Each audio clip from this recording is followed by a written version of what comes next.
Thank you. So for all of you astrologers, I am a Cancer sun, so I want to hang out here behind this thing. But I am a Leo moon, so maybe I'll pop out. You never know. Here?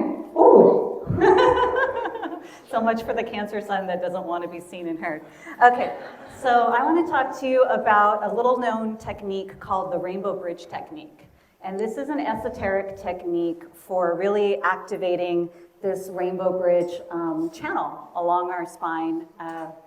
So you may have heard of the Rainbow Bridge before, also known as the Antankarana. So this central channel of light that goes up along our spine, and it can connect to our soul star, which is 6 inches above our head. And then if we continue to build it, we can build it all the way up to the monad, the I am presence. And this is very important work for us to do. You know, when we're looking at all of the crazy stuff that's going on the planet and you're wondering, what can I do? That's what we're here to do, is we're here to be the bridge between spirit and matter. And it's something that happens naturally and gradually over time with our spiritual practices. But this is one of those, the technology that she was talking about, that can really amplify that and accelerate our activation. And so about in the 70s, there was this couple, Norman and Josephine Stevens, and they were students of someone named Alice Bailey. Has anyone ever heard of Alice? Oh, wow, okay, awesome. She's not that well known, or not in these times, because it was from like 100 years ago. But her books are phenomenal. They're not easy reading, so I'm not necessarily recommending there's like 20-something books, but when I first started on my spiritual journey, I found her books, I was drawn to them, and I tried to study them and read them, which wasn't very easy at all, and sort of kind of went away from that. But over the years, I kept getting pulled back to it, and I think there's like really powerful spiritual information in there. It's channeled material. Alice Bailey channeled ascended master known as the Tibetan or Dwal Kul, and brought through some really profound information for us in our spiritual journey. But one of the things that wasn't really in there was, how do we do it? And so, you know, you could like study these books you could study one of her books all of your life and still kind of keep going deeper and deeper. But how do we do it? And we're in the times where it used to be that we would be on our solo journey, and it would be lifetimes, right? Where we're working on this, trying to go through one of these initiations to really master different aspects of ourself. But talking about this Aquarian age, we're in this time now where we don't have to do it individually. We can do it collectively. And in fact, there are higher level of energies that we can only call in as a collective. And so it's very important to do some of these practices now for the collective. It's something where it's really cool that we're all here together right now, but of course we can't always get together like this, but we can connect spiritually, energetically, and through that, you know, there's no really time and space, right? So through that, we're able to, as a group, as a collective, call in these energies. And so Norman and Josephine Stevens, they were students of Alice Bailey, and they were very powerful clairvoyants, especially Josephine. And so she could see people's energy fields, and they created an experimental group where they would get together. This is over a 10-year time period. They would get together and try different techniques, and also they were able to channel some of these ascended masters and come up with techniques to try to clear. So we've got this central channel that we want to connect to activate and embody our soul, right? Because some of us, and I was one of them, some of us maybe like to leave our body and go up into spirit realm and hang out there where it's all perfect and beautiful. And then we're realizing, oh, no, wait, I came to bring heaven to earth. How can I anchor that here? How can I activate that energy here? And so we need to build this channel through whatever tech or spiritual practices that we do, and this is one of them. And we have our energy field, our aura, and we're carrying lots of distortions, internal and external. So some of them are from this life, their thought forms and beliefs from society and from our family and whatever we were taught there. Some of them are ancestral, right? And we brought them in our DNA. Or maybe we chose to be born in this ancestral line because we knew that we could be the ones to clear it from the field. And some of them are from other lifetimes. Is it? Okay. Oh, it's back. Okay. And some of them are from other lifetimes, right? We've had many lifetimes. This isn't our first rodeo. So we've come in now and we have this technology and we have these practices where we can clear it from our field and we can be the connection between heaven and earth and spirit and matter. And so this Rainbow Bridge technique, it's all available for free.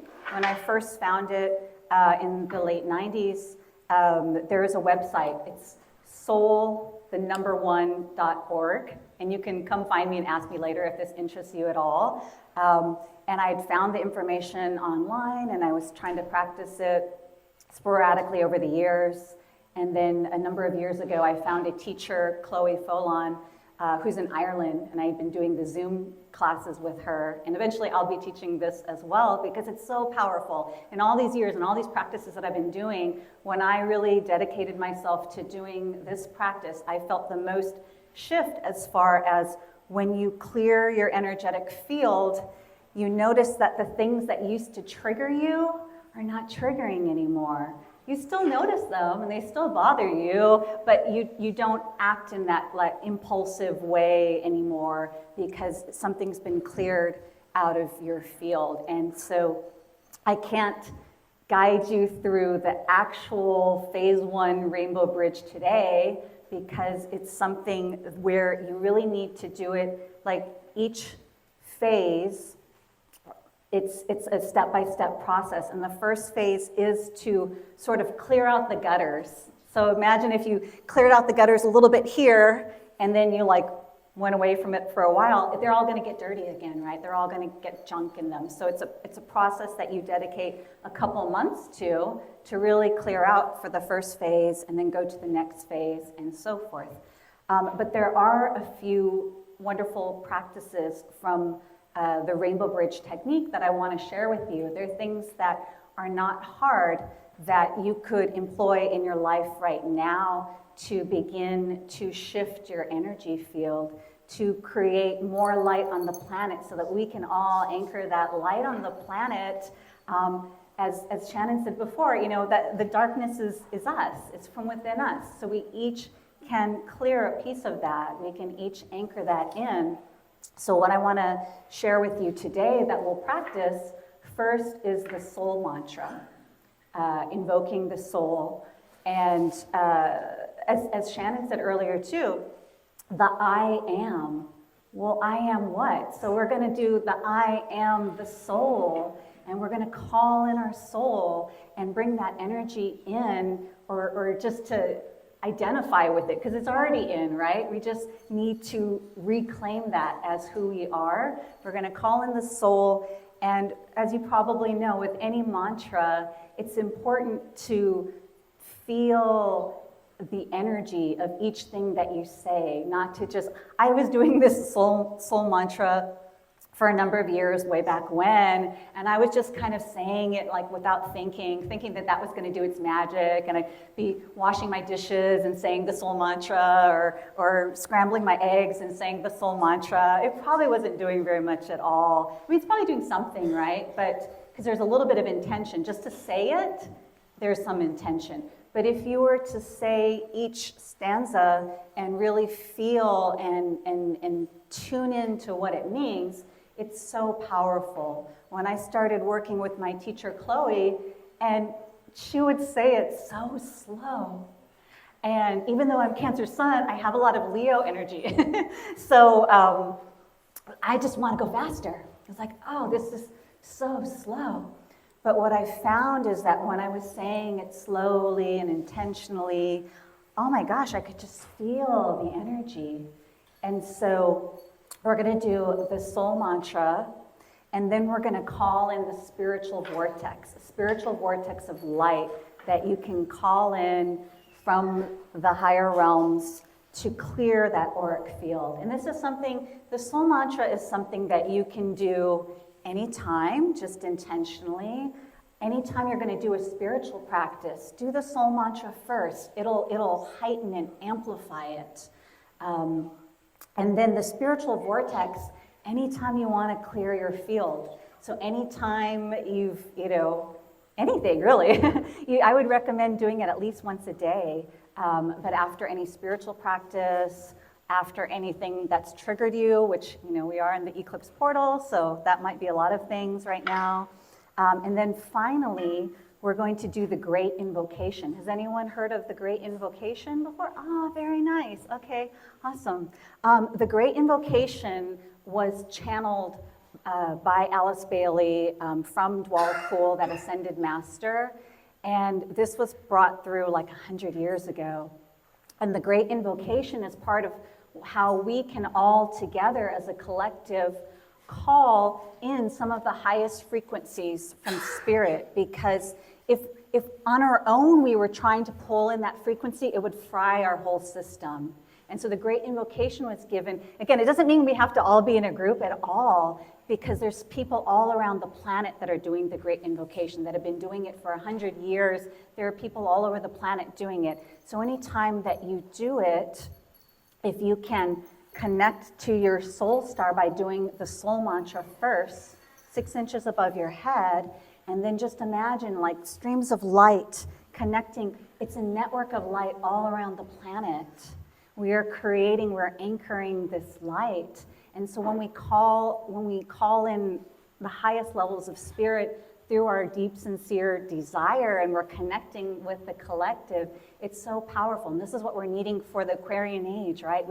I can't go out and do anything about, Palestine or Israel as an individual person in my human body right now, but I can help to shift the frequency on the planet, and so can you. And so that's the last thing that we're going to do, is we're going to do the Great Invocation together.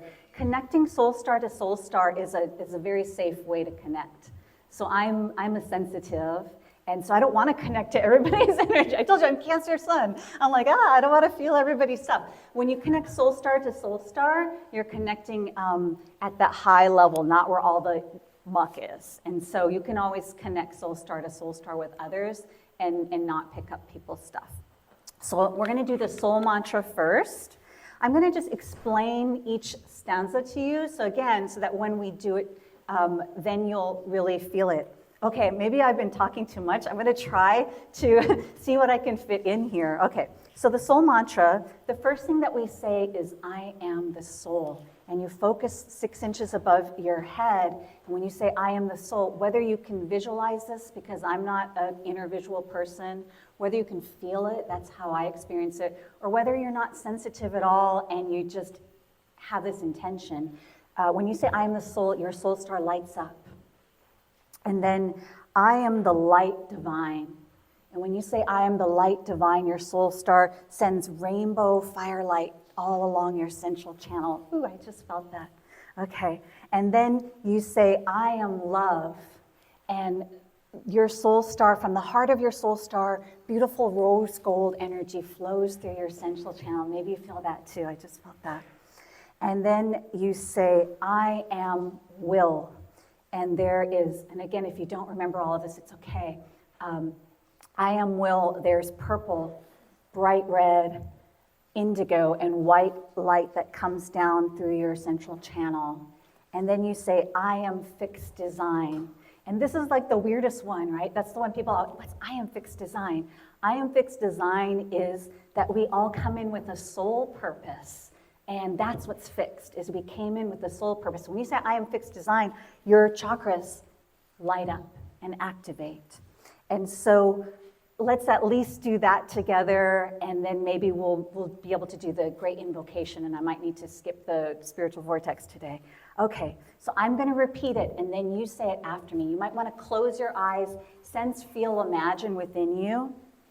Okay, remember your soul stars. Let's focus on that first. Your soul star, a beautiful star, 6 inches above your head where your soul resides, and say, I am the soul. And light is activating in your soul star. I am the light divine. Rainbow fire flowing from your soul star along your channel. I am love.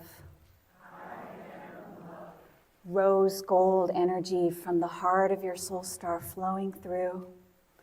I am will. Purple, red, indigo, white light lighting up all along your soul star. I am fixed design. All of your chakras activating, your soul purpose activating on the planet now. Wonderful, okay. And so I really recommend, learn that. You can just soul mantra, Google it, snapshot it in your phone and practice that. It's really powerful. Okay, I'm gonna go to the Great Invocation. I don't think I have time for the spiritual vortex because the Great Invocation requires a little bit of explanation as well so that you don't think it's too weird. I'm gonna say it kind of quickly first and I'll give you a quick explanation and then we'll do it all together. Okay, it says, from the point of light within the mind of God, let light stream forth into human minds. I think that doesn't need any explanation. Let light descend on earth. From the point of love within the heart of God, let love stream forth into human hearts. May Christ consciousness return to earth. And so just want to explain that piece. There was a talk about cosmic Christ before. Christ consciousness meaning the unconditional love within our own heart. So that's what we're wanting to activate. Okay, from the center where the will of God is known, let purpose guide all little wills of humans, the purpose which the masters know and serve, right? So we want our own will, which usually is, we think of our solar plexus chakra, we want to align that with the divine will so that we're not being ego-driven.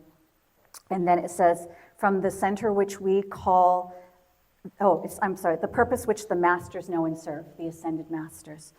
From the center which we call the human race, let the plan of love and light work out, and may it seal the door where evil dwells. And for me, this is my interpretation. It may or may not be right, but you can see if it resonates.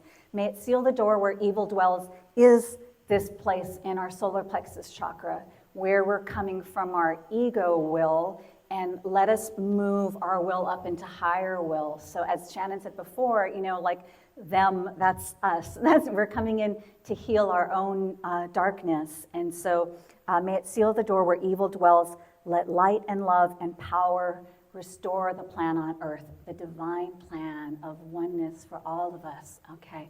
And so I'm gonna just, again, you might close your eyes if you want, or you can have them open. I'm gonna say the stanza and then just repeat it after me.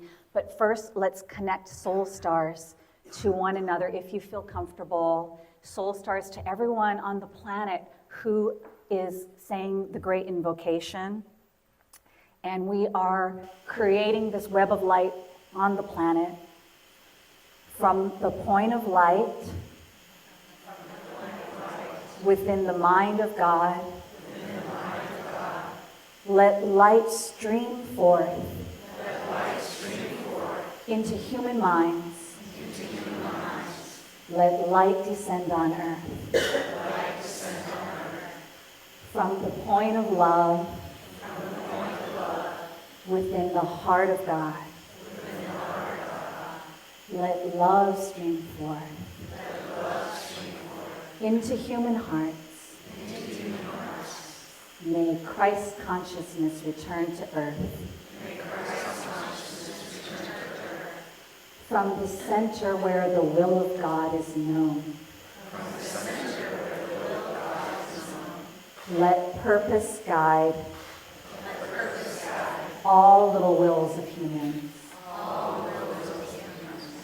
The purpose which the masters know and serve.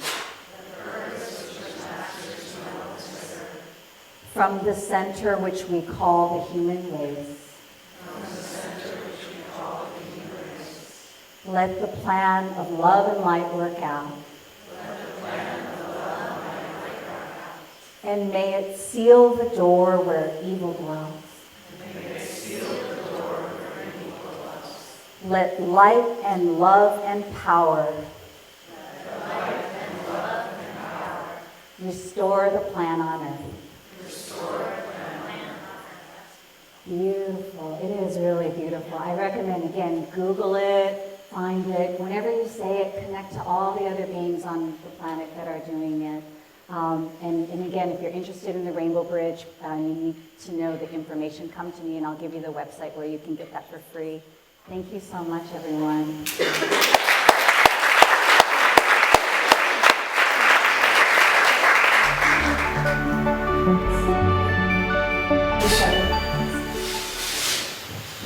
How's everybody feeling? Are you activated yet? Yeah. I just wanted to say something about what TIANNA said about connecting with other light souls in the world. Yes, she's right. We can't do anything about Palestine, but praying for them and activating our own light and spreading this light in the world. There has been experiments that were made when people were praying in one town as a group, that the crime rates went down. So that's really important that we are mindful and intentional when we do these things. But I also want to remind you that if wherever you are, if you're alone or if you have a small group of people, you can have an effect on your community. It's very powerful when a small group of people come together to do something for others, so being in service is appreciated on these times that we are living in. And we've been talking about quantum leaps, and I'm not an expert in quantum physics whatsoever, but I've been studying quantum physics, and in quantum physics, all realities exist at the same time. So sometimes I feel like I am living in a quantum reality, because if it wasn't for the news, all the bad things that we hear in the news, in my personal world, I wouldn't know that any of these things are happening. But I am very attentive to what's happening in the world, and it's really important that we bring light into the world. So, but think about the quantum leap that we are experiencing already, especially when the eclipse is here. It's a quantum leap into the light. So keep that in mind while we are here together.